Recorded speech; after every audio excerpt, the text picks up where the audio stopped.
एक छोटा सा घर था, बिल्कुल आम सा मिडिल क्लास घर। शौहर रोज सुबह काम पर चला जाता और बीवी पूरे घर की जिम्मेदारी संभालती। महीने के आखिर में जब तनख्वाह आती तो पहले से ही सब कुछ बंटा हुआ होता। किराया, बिजली का बिल, राशन, बच्चों की फीस, घर का हर खर्च लिखा हुआ था, सिवाय एक चीज के, बीवी के खर्च के। बीवी ने कभी मांगा ही नहीं, क्योंकि बचपन से उसने यही सुना था कि अच्छी औरतें अपने लिए पैसे नहीं मांगती। वह घर के लिए सब कुछ करती, लेकिन अपने लिए कुछ नहीं रखती। पुराने कपड़े पहन लेती, अपनी पसंद की छोटी छोटी चीजें टाल देती और दिल को समझा लेती, अभी जरूरत नहीं, बाद में देख लेंगे। एक दिन उसके मायके से फोन आया।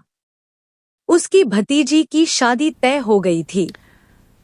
फोन रखने के बाद वह कुछ देर चुप रही। चेहरे पर मुस्कान तो थी, लेकिन आंखों की रोशनी धीरे धीरे कम हो गई, क्योंकि उसे एहसास हुआ कि उसके पास अपने लिए कुछ भी नहीं है। शौहर ने उसकी खामोशी महसूस की।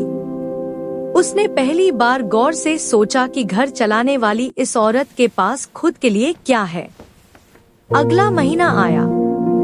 तनख्वाह मिलने के बाद उसने बीवी के हाथ में कुछ पैसे रखे और नरमी से कहा, ये तुम्हारे लिए हैं। ये तुम्हारी पॉकेट मनी है। इसका कोई हिसाब देने की जरूरत नहीं। ये तुम्हारा हक है। बीवी की आंखों में आंसू आ गए। वह हल्की सी मुस्कुराई और बोली, मुझे पैसे मिलने की इतनी खुशी नहीं है जितनी इस बात की है कि आपने मेरी जरूरत और मेरी इज्जत को समझा। इस कहानी में एक प्यारी सी इस्लामी बात छुपी है।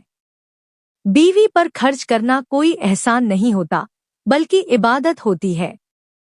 जो माल इंसान अपने घरवालों पर खर्च करता है, वह भी सदका बन जाता है और अल्लाह के यहाँ उसका सवाब लिखा जाता है। याद रखिए, जिस घर में औरत की जरूरतों और एहसासों का ख्याल रखा जाता है, वहाँ रिज्क में बरकत होती है और दिलों में सुकून उतरता है। अल्लाह सभी शौहरों को समझ और रहमत अता फरमाए। आमीन।